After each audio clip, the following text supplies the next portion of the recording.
Hi everyone. I'm super happy to be here with you today. I'm Jules Martin, I'm Developer Relation Manager at Scaleway, and today we are going to discuss about our new product, Managed Database for Redis. So to give you a bit more information about the agenda, we are going to see a short introduction of Redis, what it is and what is the purpose of this database. After that, I'm going to show you what is our product Managed Database for Redis. And at the end, I will give you a live demo. It will be in two parts. The first part will be how you launch Managed Database for Redis in the Scaleway console. And the second part will be dedicated to a live demo. And I will show you how you can use Redis, Managed Database for Redis with your web application. So introduction. What is Redis? Redis stands for Remote Dictionary Server. It was released in 2009, and Redis is basically a NoSQL database. So Redis is an open source because it's based on a BSD licensed in-memory data structure store. It's used as a database, as a cache, as a streaming engine, and as a message broker. There are other popular use cases, but we are not going to discuss it today. And to help you bit to picture better what is Redis, you can see Redis as a giant key value store, basically like a big giant JSON file where you will be able to put data inside it and to retrieve your data, to fetch your data super easily and in a super quick way. So the managed database for Redis, the product that we are going to discuss today. Why we decided to launch this managed database? So for three main reasons: the security, to help you scale with automation, and to keep it, and by it I mean your infrastructure, to keep your infrastructure simple. Indeed, it can be really difficult to manage your databases by yourself. So we decided to manage the infrastructure and the scaling, the security, everything around your database for you, and to let you focus only on the data inside the Redis database. So what are the key features around this product? First of all, the managed database for Redis by itself. So we are going to offer you a managed Redis cluster available in a few clicks for an easy-to-use console, for API calls, and for our Terraform module. This database will be able from 2 to 64 gigabytes of RAM and from 2 to 16 vCPU. Also, we will allow you to have an horizontal and vertical upscaling for your application. So you will be able to scale up horizontally or vertically in just a few clicks by adding nodes to your cluster or by increasing the memory of your nodes. It will come with a high availability feature, and I have a little schema to show you how it's going to work. So basically, you will be able to set up your Redis cluster in a standalone or high availability mode with 3 to 6 nodes. If you choose the high availability mode, your data will be automatically shared through your nodes and across sources and replica. So it will allow you to have a high availability at every moment on your cluster, because it will be, as you understood, replicated across different nodes. Security and isolation. So at Scaleway, we offer you the possibility to have access control list and private network around your cluster. It means that you will be easily able to decide who will have access to your managed database for Redis. Plus, at Scaleway, each node is isolated, and so one node equals one dedicated virtual machine.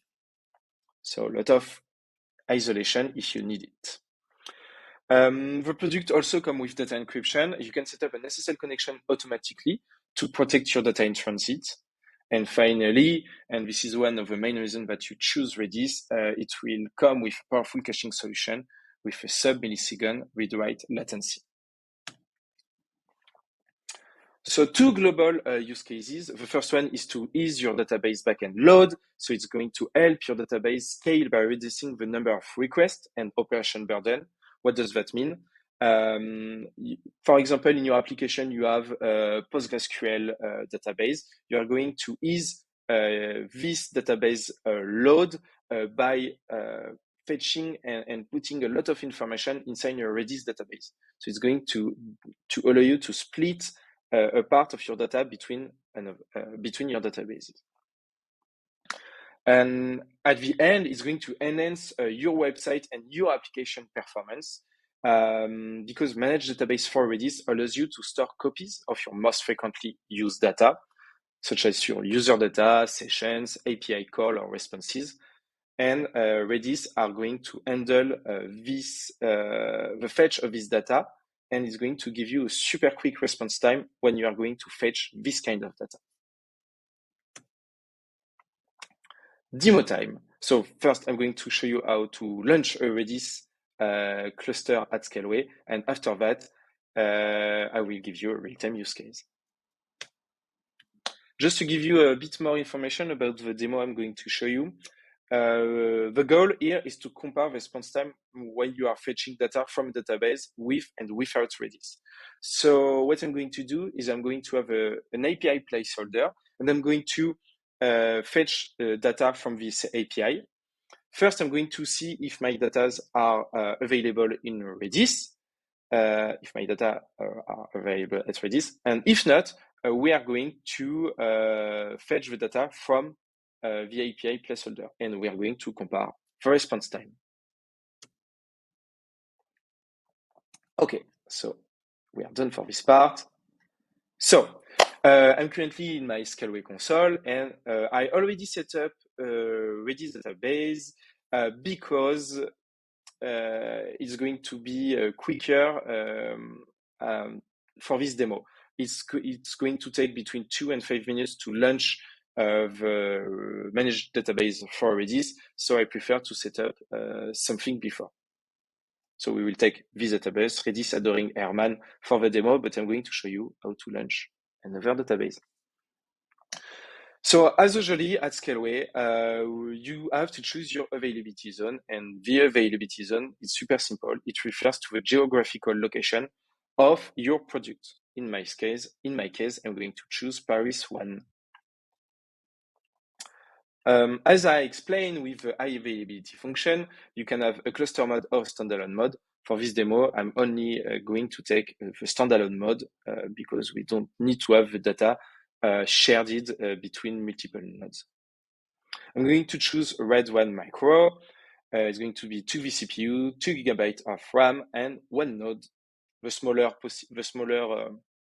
node possible for my demo is going to be plenty of vCPU and RAM, more that I need. You can configure your network after that. For my demo, I'm just going to take a public network. I'm not going to complicate my life with a private network, but I give you the advice to do it in a real production use case. We are going to set up some credentials. I'm going to take exactly the same that I used for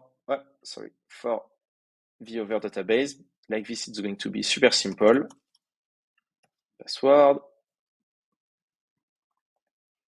You can modify the database name. I have one by default, and it will be perfect. And with the advanced option, you can see that we have the TLS certificate, which is activated, and we are going to generate a certificate for you after that. Something super convenient at Scaleway. At the end, before launching your product, you have the estimated cost of your product for 1 month. You have it by hour, but it's really convenient to have it by month to have a forecast of how much is going to cost your infrastructure. I launch my database. It's going to take a few minutes, and I go back to Redis. Okay. So it was super easy. It took me like 3 or 4 minutes to launch my database, and now I'm going to use this database to make the demo. So I already download the certificate, and we are going straight to my terminal. For this demo, I'm going to launch, whoops, I'm going to launch Node server. I wrote a little snippet of code in JavaScript, and like this, I will be able to make API call to the placeholder or to the Redis cluster. And I will going to show you the difference of response time with Postman after that.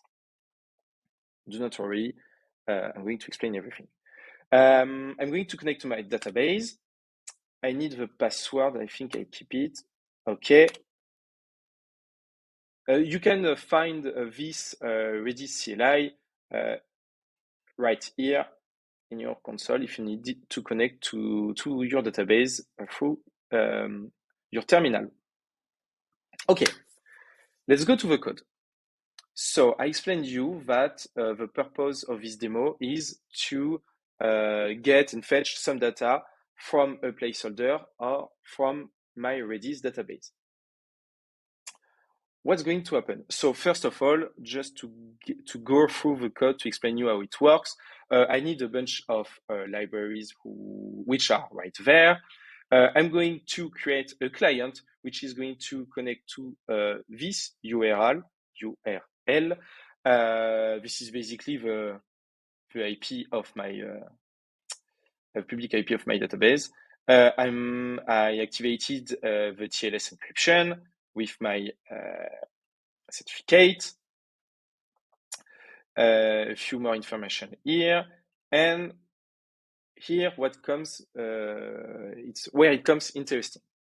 So I'm going to have a function, and what this function is going to do, I'm going to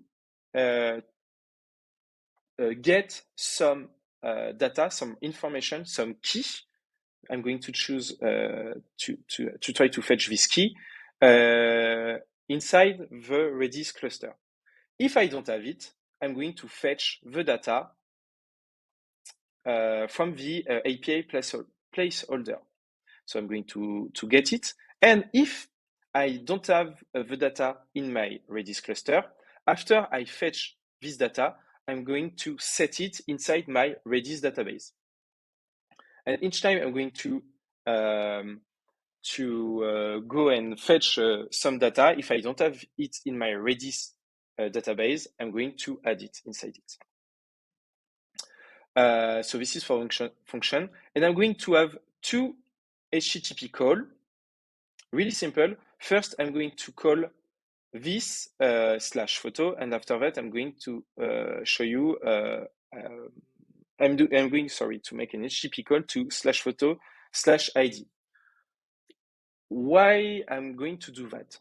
So I'm going to with this API placeholder, I'm going to have a list of IDs, and with these IDs, I'm going to have some information. This API placeholder is going to mock the behavior of a database where I could have stored information about some photos. And I'm going to show you if I fetch the API placeholder and if I fetch the Redis, the difference of response time and the power of Redis. Just another information, if you want to try it yourself. Anyway, I'm going to give you the snippet of code with the video, but this API placeholder is called JSON placeholder. Right. So let's try it. Oops. Okay. I'm just going to reload the page to not spoil you anything. Okay, so I launch my Node server locally. So I'm going to get on my local host on the port 3000 and on the photo URL.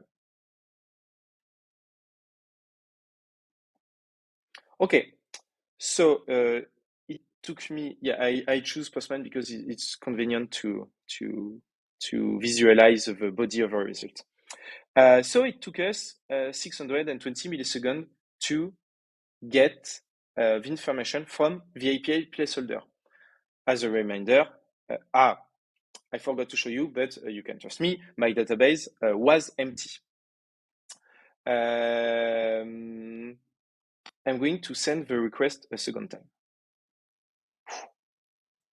It went from 620 milliseconds to 108 milliseconds. What happened here? If I do it again, it's even shorter. What happened here is, as I explained, I first tried to fetch my database. It was empty, so I went to the API placeholder. After that, with the second call, as I populated my Redis database, I went directly through the Redis database to fetch my data. And you can see the difference of performance. It's almost 10 times quicker to use Redis. So if I do this photo, you can see that I created a key photo where I store all this data, all my body. Just to show that my database was empty at the beginning, because this is important, I'm going to to flush everything. Okay, so now my database is empty, and I'm going to just do it a second time quickly. Okay, it took us, it was super quick this time, 200 milliseconds. If I do it again, I'm coming back to 77 milliseconds. And if I do this again, I can see that I created a key value pair with the key photo. Where it becomes super interesting. So it's super convenient to store also a large amount of data, but when you have a small part of data that you want to access super regularly, it's going to be super useful to have Redis. I'm going to show you right now. So it took us 81 seconds to just get this little piece of data, because I just wanted the data of one photo. If I do it again, it took us 14 milliseconds. Now it took us 10 milliseconds. And if I look inside the database, I can see that I created a new key with just this small amount of data. And this is where Redis is super convenient and super powerful when you want to fetch a small portion of your data that is going to be accessed really often. You can use Redis to store this little piece of data. So this is the end of the demo. I hope it was clear. Super happy to share all I will be super happy that you can share all your feedbacks with me, and I wish you a good day, and I see you soon. Bye.